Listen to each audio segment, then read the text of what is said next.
अस्सलाम वालेकुम। Behind the headline के साथ मैं हूं नुसरत नसीम। उम्मीद करती हूँ कि आप खैरियत से होंगे। नाज़रीन, अभी हाल में ही जो ट्रंप ने एक आलमी सतह पे एक महाज खोल दिया है, उसका इम्पैक्ट क्या है और ये महाज किनके अगेंस्ट है, तो ये इसमें हम आज बात करेंगे। तो सबसे पहले तो ये बहुत इंटरेस्टिंग है कि यूएस ने जो आर्मी महाज खोला है, एक जंग का आगाज़ जो किया है, ये ना सिर्फ अपने मुखालफिन बल्कि अपने इत्तेहादियों के अगेंस्ट भी है। जैसे कि आप देखिए, मेक्सिको भी उन्होंने मेक्सिको पे और कनाडा पे 25% टैरिफ लगाया है और इसके अलावा चाइना पे भी 10% टैरिफ लगाए हैं। और जो ट्रम्प का कहना है कि नेक्स्ट जो टर्न है वो यूरोपियन यूनियन की भी है। और इसके अलावा उन्होंने ये भी कहा है कि अगर ब्रिक्स, ये जो तमाम ममालिक है, ब्राज़ील है, इसमें इंडिया है, चाइना है, साउथ अफ्रीका है और रशिया है, अगर इन्होंने मिल के एक नई करेंसी या एक करेंसी वन करेंसी को लाने की कोशिश की और डॉलर को किसी तरह से सप्रेस करने की या डैमेज करने की कोशिश की, तो नाज़रीन ये टैरिफ जो है इन कंट्रीज़ पे भी इम्पोज़ करेगा। ये यूएस की जो है एक और धमकी है। और इस पे हम इंशाल्लाह किसी दिन बात करेंगे, लेकिन पहले हम बात करेंगे कि ट्रम्प की जो पॉलिसी है, वो बेसिकली है क्या? देखिए, ये पहले भी हमने बात की है कि ट्रम्प की जो पॉलिसी है वो ट्रेडिशनल वॉर, एक्टिव वॉर की तरफ बिल्कुल भी नहीं। अपने जो पहले के इनके ट्रम्प से पहले जो अ, आए हैं जितने भी लीडर्स हैं, उनकी पॉलिसीज़ और इन इसकी पॉलिसीज़ में जो वाज़िह फ़र्क है, वो है इसका एग्रेसिव इकोनॉमिक अप्रोच। और इसकी जो पॉलिसी है वो नाज़रीन सिर्फ ट्रेड से रिलेटेड नहीं है, बल्कि माइग्रेशन और इसके अलावा वो उसकी जो पॉलिसी है वो टेरिटोरियल कंट्रोल के ऊपर ली है। माइग्रेशन की जो बात कर रही हूँ, उसको हमने पहले प्रोग्राम में डिस्कस किया होगा कि आधे साथ ही जो अपने एग्ज़ेक्टिव ऑर्डर में उन्होंने ये एक ऑर्डर पास किया था, एग्ज़ेक्टिव ऑर्डर पास किया था कि जो मेक्सिको का जो बॉर्डर है, वहाँ पे उन्होंने नेशनल इमरजेंसी लगा दी थी और अभी उन्होंने टैरिफ भी लगा दी है 25%।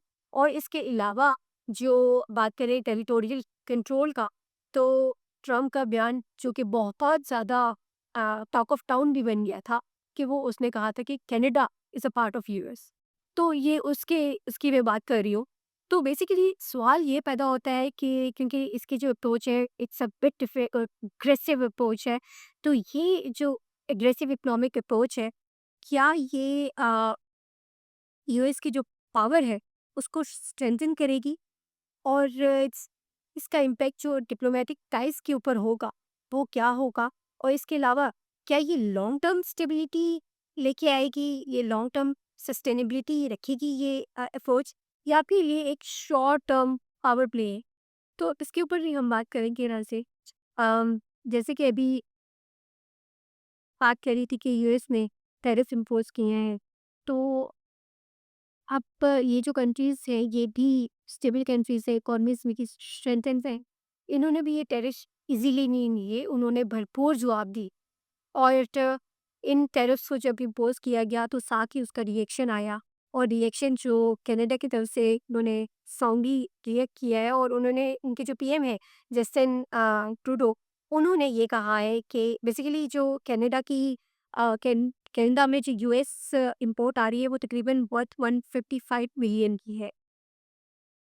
और उन्होंने इस पे जो अमेरिकन बर्ड्स हैं वो 25% टैरिफ उन्होंने भी इम्पोज करने का अभी ऐलान किया है। और इसके अलावा चाइना ने भी ना सिर्फ उन पे 10% टैरिफ, 15% टैरिफ लगाए हैं, बल्कि उन्होंने ये भी कहा है कि हम डब्ल्यूटीओ, जो वर्ल्ड ट्रेड ऑर्गेनाइजेशन है, उसमें अमेरिका के अगेंस्ट मुकदमा भी दर्ज करेंगे। तो ये जो इकोनॉमिक वॉर चल रही है, इसका इम्पैक्ट ना सिर्फ इन इन था जो कि इकोनॉमिकली गुड्स के जो ऊपर जो पैसे इंक्रीज होंगी उस पे आएगा, कंट्रीज पे आएगा, बल्कि जो कंट्रीज हैं जिनके सैंक्शंस और जिन पे टैरिफ्स इम्पोज किए हैं, उनकी करेंसी पे भी ये इम्पैक्ट आ रहा है। और अभी जो चाइना का युआन है, जो करेंसी है, वो कुछ हद तक उस पे इम्पैक्ट आया है और वो कम हुई है, गिरी है। और इसके अलावा जो कैनेडियन डॉलर है, आप हैरान होंगे सुन के नाज़रीन कि वो 2003 से लेके अब तक सबसे कम सतह तक जाके पहुँच सका। तो ये इम्पैक्ट है। अ, इस तरह की जो इकोनॉमिक वॉर होती है तो उसका डिफरेंट इम्पैक्ट्स आते हैं। कुछ इम्पैक्ट कंज्यूमर पे आता है, कुछ इम्पैक्ट जो है वो जो ट्रेड वगैरह हो रही है उस पे आता है, और अल्टीमेटली कंट्रीज़ को इनडायरेक्टली जो कंट्रीज़ हैं जिनसे आप गुड्स परचेज कर रहे होते हैं, डेफिनेटली जब उन पे टैरिफ्स आप लगा देते हैं तो इम्पैक्ट उन पे भी आता है और ड्रास्टिक इम्पैक्ट्स आते हैं। ऑल्दो ट्रम्प की जो टैक्टिक्स है, उसने कुछ आपके साथ ही कुछ विक्ट्रीज़ भी गेन की है। कोलंबिया का केस लेने, कोलंबिया में जब अमेरिका से जो इलीगल इमिग्रेंट्स थे वो डिपोर्ट करके कोलंबिया आए थे, तो पहले इनिशियली कोलंबिया ने मना कर दिया था, उन्होंने लैंड ही नहीं होने दिया था, ना उनका यूएस का जो एयरक्राफ्ट था, उनको लैंड ही नहीं होने दिया था। और लेटर ऑन उनको भी बात माननी पड़ी थी क्योंकि यूएस ने उन पे सैंक्शंस लगा दिए थे, उनके जो वीज़ा थे उनको प्रोसेस को डिफ़िकल्ट कर दिया था। तो अल्टीमेटली कोलंबिया ने सब अपना जो है स्टांस वापस लिया था और इन्होंने एक्सेप्ट की थी जो भी डिमांड्स यूएस की थी।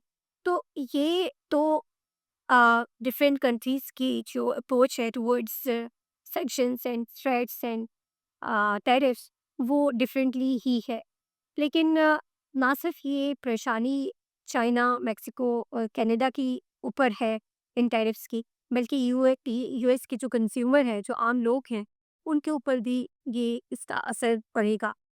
और इससे पहले मैं मतलब आगे चलूँ, मैं एक बात ये भी करना चाहती हूँ कि जो ट्रम्प का फर्स्ट विज़िट था, उसमें भी ये बात थी कि ट्रम्प ने आते साथ ही जब फ्रांस और कनाडा पे टैरिफ्स लगाए थे, और इसके साथ ही ईरान और वेनेज़ुएला पे उन्होंने सैंक्शंस, बहुत कड़ी किस्म की सैंक्शंस लगाई थी।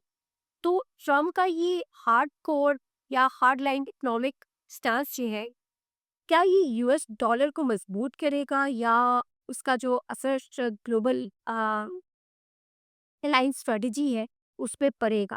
क्योंकि नाज़रीन, जितनी ज़्यादा पाबंदियाँ होती जाएंगी, जितने ज़्यादा टैरिफ्स लगते जाएंगे, जितनी ज़्यादा मुश्किलात होंगी, उससे जो इसके इत्तेहादी हैं, definitely they will go for alternates. और जब ये ऑल्टरनेट्स की तरफ जाएंगे तो बहुत सी कंट्रीज़ को, जैसे कि चाइना, उनको एक गैप मिलेगा जिनको वो इजीली फिल कर पाएंगे। तो ये जितना भी इम्पैक्ट, जितनी भी चीज़ें चल रही है, वॉर गेम चल रहा है, इकोनॉमी को लेके, ट्रेड को लेके ही, तो क्या इसका जो इम्पैक्ट है वो ग्लोबल मार्केट में यूएस का जो इन्फ्लुएंस है वो कम करेगा, या फिर कोई बेटर स्ट्रेटजी यूएस के पास है इसको ओवरकम करने का? नेक्स्ट प्रोग्राम के लिए हम बात करेंगे, इसी को हम आगे लेके चलेंगे इंशाल्लाह। अब तक के लिए इजाज़त दीजिए। अल्लाह हाफ़िज़।